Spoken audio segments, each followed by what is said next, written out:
sakop sa ginibong drug bypass operation. Triple o apat na doble ang bihikulo na gruso sa siyudad kang Naga. Mas complain ng police station kang Naga City Police Office.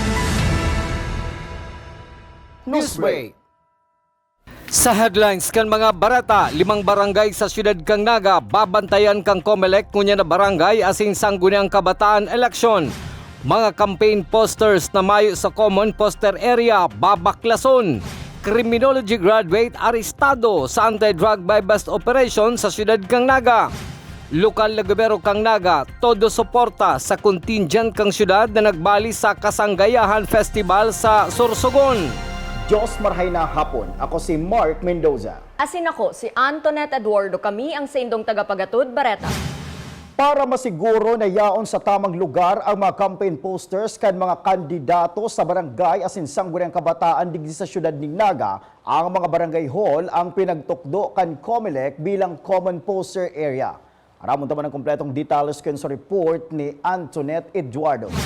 2 aldaw bago ang opisyal na pagpuon kan karampanyahan sa October 19 para sa barangay asin sanggunian kabataan eleksyon. Liwat na nagpagirumduman opisina ni Attorney Maiko Julia, election officer kan COMELEC Naga sa mga kandidato. Nasunodon ang tamang sukol kan mga campaign posters. Asin idukot ini sa pinagdesignar na common poster area na mahihiling sa mga barangay hall o sa pribadong istruktura na may pagtugot an may kagsadiri. Ayun po, nag-designate ng COMELEC ng common poster area sa gabos na barangay kang Naga City. Ang majority kang mga common poster area ta sa mga barangay hall. Tapos ang role ka diyan, 1 common poster area for every 5,000 registered voter. Kaya ang majority kang sa man lang, barangay hall na lang ang designate. Ang iba, Pequeño, Tolo. Tapos itong ibang barangay, Dracula, Pacol, Panikwason, Pacol, San Felipe, Calawag, mga Tigdaruwa yan, mga Draculang barangay. Pero majority, Tigsararo lang. Common poster ta talaga, majority barangay hall lang. Tapos, siyempre, mga padukutan ka mga mas dakol na padukutan, itong mga private residences. Ang mga posters na mayo sa pinagdesignar na common poster area, ang hahagupon kan ilalansar na Operation Baklas kan COMELEC, PNP, asin iba pang opisina kan gobyerno. Iyo po, magkakaigaman kita ng Upland Baklas, Operation Baklas, siyempre partner na dyan, PNP, tapos DNR, DPWH, yan po ang mga agency na kaibanan sa Operation Baklas.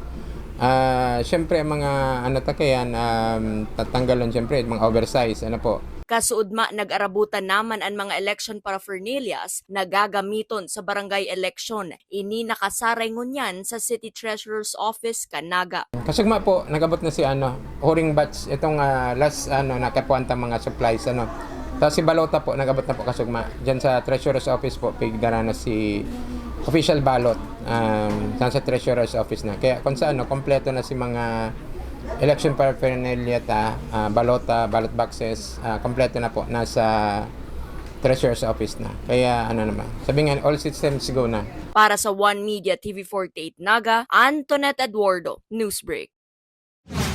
Mientras tanto, COMELEC Naga tatawaning higot na atensyon ang mga barangay na may tensyon ang mga magkakalaban sa posisyon ng mga kandidato. Aramon taman ang kumpletong details sa report ni Melvin Machado.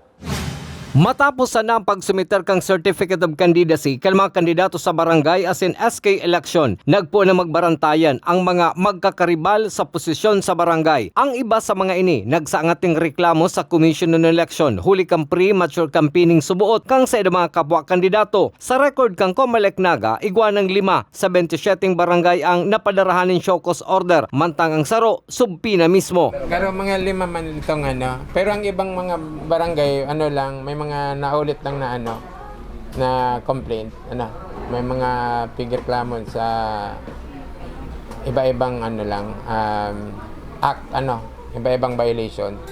So, 5 po ang barangay lang, dikit na barangay lang. Hulit na nagiinit ang sitwasyon ka mga magkakaribal sa posisyon sa nasabing barangay. Iniman subot ang tatawanin atensyon kang COMELEC, ngunya na pagpuon kang karampanyahan. Kaya yung mga barangay na yun na may show cause order, yan siguro ang babantayan ta. Tayo ibig sabihin, mainit yan ang lalaban. Para sa One Media TV 48 Naga, Melvin Machado, Newsbreak. Padagos sa mga bareta, Bicol Central Station nagaandam na sa pag-arabotan kan mga mapuruli ngunya na eleksyon sa barangay asin undas. Ang detalye sa report ni Mark Mendoza. Sa Oktubre 30 ang eleksyon sa barangay asin sangguniang kabataan. Pagkatapos kay ni masunod ang pag-obserbar kan undas. Ang duwang dakulang aktibidad na ini ang pinaghahandaan na kan manamiento kan Bicol Central Station huli kan pinaglalauman na pagpuruli kan hali sa Metro Manila na maboto asin maobserbar kan undas sa mga probinsya sa rehiyon. Dakul po kaya ng mauruli from other regions ng mga katugangan tang taga Bicol. And as usual po, si ginigibuta, pero ang nakalatag na pong plano niyan, poon October 23, we will again, on a daily basis, monitor the influx of passengers. Sinag-aarabutan ng mga pasahero. Yan sa rong simana ngayon, pag-aadalan mo iyan, kung piraan kakaipuhanan tang mga bus na naman pag nag-uruli na sinda poon November 2.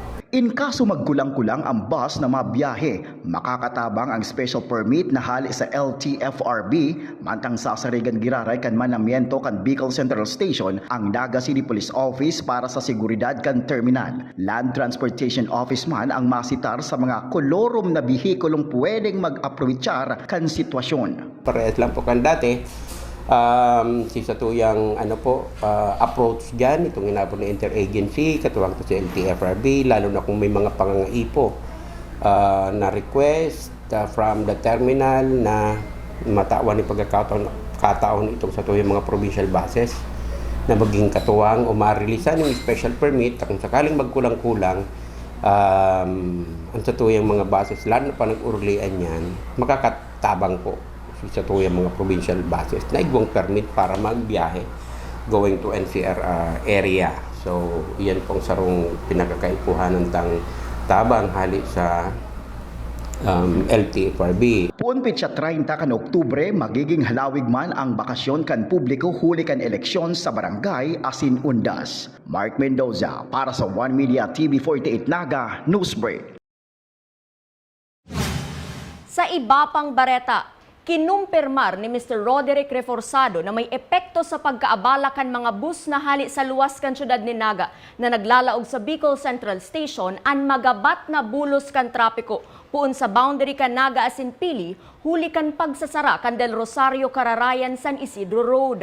Kasubang ginaabala ang pag-abot kan mga bus na hali sa Partido area asin Rinconada area kun kaya pila si mga pasahero sa Bicol Central Station kasuudma na naghahalat malulunadan. Sa iba pang issue, si Undersecretary for Public Health Services team kan Department of Health ang nanginotan sa biyayeng kalusugan for mental health sa probinsya ng Sorsogon. Obheto kan programang ini na matawan solusyon ang problema sa mental health. Sa iyang mensahe, sinabi kaini na ang syudad ng Sorsogon ang magiging kabali sa pilot site sa pag-implementar kan community-based mental health program na mataunin magkakanigong training sa mga personahe kan Department of Health na maimplementar kaini. Sa pagbabalik kang Newsbreak, criminology graduate arestado sa anti-drug operation kang Naga City Police Office. Iyan asin iba pang mga bareta sa pagwalta kan One Media TV 48 Naga Newsbreak. Dakop sa ginibog drug bypass operation. Triple o apat na doble ang bihikulo na gruso sa syudad kang Naga. Mas complaint ng police station kang Naga City Police Office. Newsbreak. Flight attendants, prepare for takeoff, please.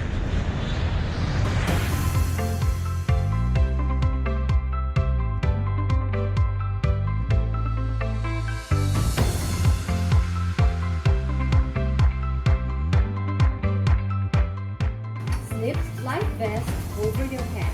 Take the tape around your waist.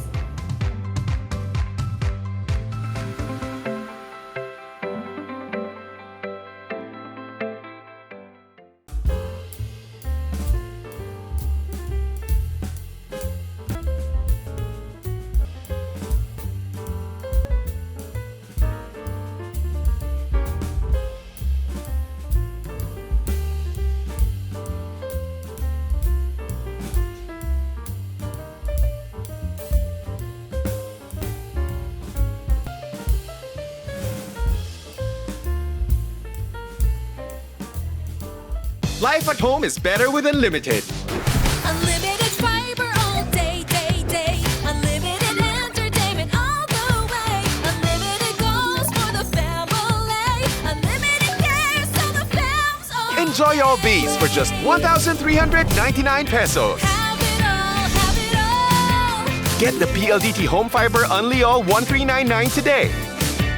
Apply now and have it all, have it all.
Dako sa ginibog drug bypass operation. Triple o apat na doble ang bihikulo na gruso sa siyudad kang Naga. Mas complain ng police station kang Naga City Police Office. Newsbreak. Sa pagpapadagos kan mga bareta, lokal na gobyerno kan Naga todo suporta sa contingent na nagrepresentar sa Kasanggayahan Festival. Ang detalye sa report ni Melvin Machado.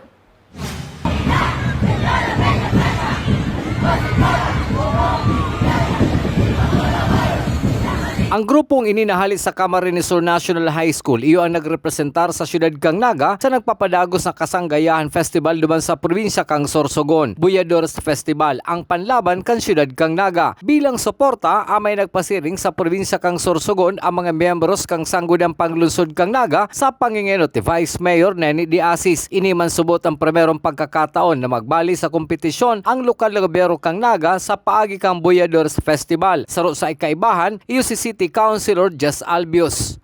Full support po ang lokal na gobyerno, pati po ang gabos na Nogueño. Siyempre gusto ta na manggana kita and hopefully manggana po kita sa tuya pong pagtubod na gabos na kakayahan kang sa tuyang mga kaakian, si mga kooperasyon kang mga magurang, asin kang eskwelahan mismo. Yaon itinatao para sa tuyang contingent. City officials po maduman sa Sorsogon para magtaon ng suporta sa satuyang contingent duman ang Buyadores Festival kang siyudad kang Naga na iyo ang makumpit sa Kasanggayahan Festival. So yaon kita para magsuporta at ang aning ipamati ta sa mga contingents ta na daysin na papabayaan kang gobyerno lokal and hopefully may the best team wins. Apara kang moral support, naghanap man subot ang lokal na gobyerno kang Naga ning pantabang pinansyal sa contingent kang syudad, ulit na daiman inikabali sa regular na pinagpupunduhan kan lokal na gobyerno. Naghanap po ang sanggunian, kabali ang si Mayor sa kudang budget officer, kung saan pa po kita pwedeng makakuha para sa gagastusin ngunyan. Mayo yan sa plano talaga, dahil man ini-expect na may araw kita kaini yung gagastusan, pero sa mga sa sunod na budget hihinguhahon mi po na igwa na kita lang talagang nakatagamaa. Kasudma, ginibo man ng sesyon regular kang sangguniang panglunsod para tawandalan ang pag-atender ka mga konsihal duman sa probinsya nin Sorsogon. Para sa One Media TV 48 Naga, Melvin Machado, Newsbreak.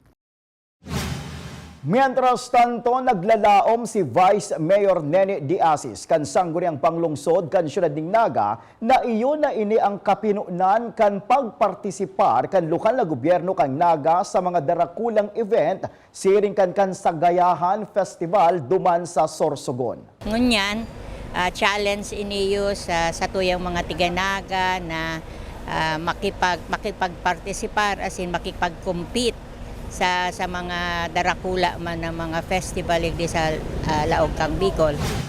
Sa police report, nasa kustodiya ngunyan Canaga City Police Office ang 25 anyos na criminology graduate asin residente kan Zone 1 Barangay Santa Cruz, Canaman, Camarines Sur matapos maaresto sa anti-drug buy-bust operation kasuudma sa Zone 5 Cokeville, Barangay San Felipe, Syudad ni Naga. Nabakal sa sospek ang pinaalang na dahon ng marijuana sa kantidad na 2,000 pesos. Ang nasabing marijuana ang may timbang na 30 gramo as nagkakantidad 15,000 pesos. Sa iba pang police report, sarong habal-habal driver na residente kan Zone 4, Barangay La Purisima, Pili, Camarines Sur ang inaresto matapos mabakalan subuot nin 6 na pidasong plastic sachet ning shabu kan mga otoridad na nagkakantidad 5,440 pesos asin nagtitimbang nin 80 gramos. Nagkapirang barangay officials man ang nagsirbing testigo sa ginibong inventory matapos ang anti-drug buy-bust operation kan Sudma.